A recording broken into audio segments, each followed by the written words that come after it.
Welcome back. आप देख रहे हैं रूबरू और मेरे साथ हैं बीजेपी के दिग्गज नेता मुख्तार अब्बास नकवी। नकवी साहब, आपके पास बहुत सारी जिम्मेदारियां थी, हैं और आगे भी रहेंगी, क्योंकि जिस तरीके से आपका एक लंबा चौड़ा इतिहास रहा है सियासत में, आपने बहुत कुछ पार्टी को दिया है। उसका फ़ायदा आखिरकार उत्तर प्रदेश में, जो कि सबसे बड़ा प्रदेश है हमारे देश का, और अभी हाल में चुनाव हुए, वो कहीं नहीं पार्टी को मिल पाया। क्या वजह रही? हाँ, देखिए यूपी में एक माहौल था और उस माहौल को बनाने में हमारा भी योगदान पार्टी का यानी और कांग्रेस का भी था। जी। देखिए उस माहौल को बनाने में समाजवादी पार्टी का योगदान नहीं था, यानी मायावती जी के सरकार के खिलाफ माहौल बनाना। जी।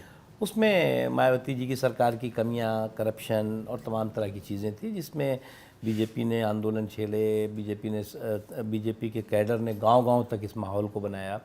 और कांग्रेस ने भी, मैं इलेक्शन ख़त्म हो गया है, मैं राहुल गांधी ने भी ये बात बहुत बखूबी, बहुत अच्छी तरह से मेहनत करके किया।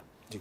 लेकिन चूक कहाँ पर हुई? विकल्प के रूप में ना हम दिख पाए ना कांग्रेस दिख पाई। उसकी वजह तलाश करिए आपने। कांग्रेस तो मंथन कर रही है, आपने मंथन करके निकाला कि क्या वजह रही? इसमें मंथन करने की कोई ज़रूरत ही नहीं है। एकदम सामने दो लाइन की उसमें गड़बड़ी, कमी मान सकते हैं आप।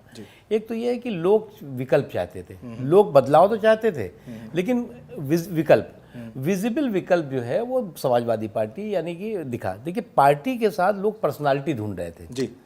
यानी कि एक तरफ बीएसपी थी जिसकी की लीडर थी मायावती जी, एक तरफ समाजवादी पार्टी थी जिसके लीडर मुलायम सिंह जी या अखिलेश यादव थे, दूसरी तरफ कांग्रेस पार्टी और बीजेपी थी जिसमें कि कैडर था लेकिन लीडर नहीं थे। तो लोग सिर्फ अब कैडर पे नहीं जाते, पार्टी पे नहीं जा रहे हैं, अब लीडर भी चाह रहे हैं कि आपका फेस कौन है।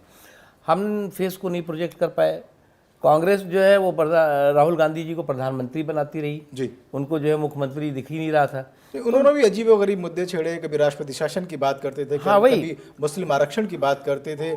उनका तो पूरा कन्फ्यूजन रहा जी। मैं तो कभी कभी कहता था कि भाई राहुल गांधी तो बहुत मेहनत कर रहा है, लेकिन उनका कोच जो है वो सेल्फ गोल कर रहा है और राहुल गांधी को हिट विकेट करा रहा है। मुझे इसमें दो चीज़ें और हो सकता है शायद आप इत्तेफाक ना रखते हो। एक तो उमा जी को प्रोजेक्ट करना, दूसरा पहले ही दिन से आपके शिखर के जितने भी नेता थे, टॉप लीडर्स की तरफ से ये बयान आना कि हम एक सशक्त विपक्ष की भूमिका निभाएंगे। कभी जीत वाली बात या वो मंशा वो दिखाई नहीं। तो मुझे लगता है कहीं ना कहीं से कैंडिडेट्स का, वोटर्स का, सबका जो मनोबल है गिरा। हाँ, ये बात सही है। देखिए क्या है कि लोग कोई भी पार्टी, कोई भी मतदाता जो है आपको विपक्ष में बैठने के लिए वोट करने वाला नहीं। बिल्कुल। आपको जो है वो अगर आप सत्ता बनाने के लिए वो वोट मांग रहे हैं तो ठीक है। हमने भी यही कहा और राहुल ने भी यही कहा। उनका साहब ऐसा, हम तो कांग्रेस को खड़ा करने के लिए वोट मांग रहे थे। तो लोगों ने कहा यार हम खड़ा करने के लिए तुम्हें थोड़ी वोट देने जा रहे हैं, तो खड़ा करने के लिए दे दिया जितना वोट देना था। हमको विपक्ष में बैठने के लिए भी लोगों ने वोट दे दिया कि भाई ठीक है, तुम विपक्ष में बैठने के लिए तुम्हें 47 सीट दे दी, कांग्रेस को भी खड़ा होने के लिए दे दिया। लेकिन हमने लोगों में ये विश्वास दिलाने में, मैं बहुत ईमानदारी के साथ कहूँगा कि लोगों में ये विश्वास नहीं जमा पाए हम कि हम सरकार बनाने के लिए वोट मांग रहे हैं आपसे। और उमा फैक्टर का वो करिश्माई जादू नहीं दिख पाया जिसको लेके तमाम नहीं, उमा जी क्या करती है? देखिए उमा जी हों, बल्कि उससे नाराजगी ही रही बाकी लोगों में। देखिए उमा जी हों, कलराज जी हों या और वहाँ के लीडर्स हो, वो क्या करते हैं जी, वहाँ पे आप एक लीडर सामने होना चाहिए। बिल्कुल। जिस स्टेट में, जैसे गोवा में हमने प्रोजेक्ट किया कि ये मनोहर पारिकर इज अवर लीडर, वहाँ पे लोगों ने छप्पर फाड़ के वोट कर दिया हमको। लेकिन इतना जबरदस्त वोट किया, शायद इसकी उम्मीद थी आप? नहीं थी उम्मीद, लेकिन आज तक कभी नहीं हुआ। हमारी क्लियरिटी थी हमारी तरफ ना कि ये लीडर है हमारे, हम यहाँ सरकार बनाने के लिए वोट। पंजाब में कांग्रेस में कंफ्यूजन था, कांग्रेस ने अपना लीडर प्रोजेक्ट नहीं कर पाई, इधर उधर करती रही। बहुत लास्ट में उन्होंने कैप्टन अमरिंदर सिंह को किया। हमारे यहाँ से क्लियरिटी थी, हमने किया और हम सरकार बनाया। हमने सरकार जरूर बनाई, लेकिन आपकी सीटें कम हो गई। हाँ, सीटें कम हुई लेकिन सरकार बनी। और ये दोनों जगह हुआ, उत्तर प्रदेश में भी आपकी सीटें कम हुई। हाँ, तो वहाँ पे भी 3-4 कम हुई हैं। लेकिन इसी तरह से अब जो चुनाव आने वाले हैं, कांग्रेस के साथ ये समस्या आने वाली है जी। उनके पास भी कंफ्यूजन है, लीडर नहीं है इनके पास जी। हमारे पास लीडर है। एक बड़ा हट के मैं आपसे सवाल पूछ जाऊँ, जिस तरीके से रीजनल पार्टीज निकल के आ रही हैं, दोनों ही, खास करके आप बड़ी पार्टियों को देखे जाए, जब भी आप सरकार में आते हैं, वो एनडीए हो या यूपी हो, तो रीजनल पार्टीज़ आपके सामने बिल्कुल एक तो गठबंधन की मजबूरी, एक ऐसा लफ्ज़ आ गया है कि आपको सत्ता चलानी है तो उनकी माननी है। वो इतनी तेज़ी से बढ़ रही हैं और जिन भी स्टेट में ये हैं, दबदबा इन्हीं का है।